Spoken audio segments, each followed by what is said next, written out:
আপনারা জানেন নতুন নিয়োগ প্রক্রিয়া চলমান আছে, প্রায় 1300 থেকে 1400 এসআই এবং এখন পর্যন্ত আমার জানা মতে 4500 কনস্টেবল নিয়োগের প্রক্রিয়া চলমান আছে।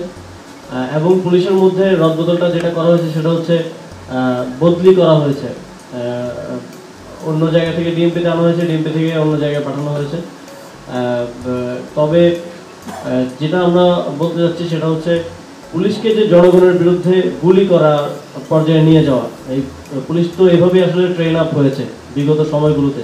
এবং রায়ট ম্যানেজমেন্টের জন্য এটা কিন্তু কোনো ইন্টারন্যাশনাল স্ট্যান্ডার্ডের প্রসেস না যে পুলিশকে শুধু এতটুকু ইয়ে করা হচ্ছে যে তারা প্রথমেই চলে যেত ফায়ারিংয়ে, সেটা রাবার বুলেট হোক, ছটা গুলি হোক।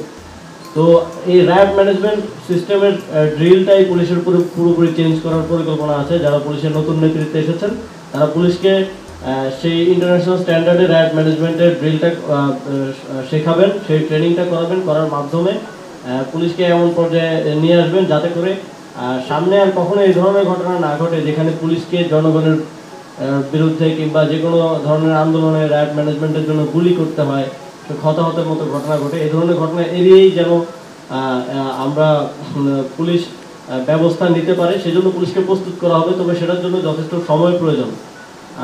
আপনারা জানেন নতুন নেতৃত্ব পুলিশে আসার দুদিনের মধ্যেই এই ঘটনাগুলো ঘটে যাচ্ছে।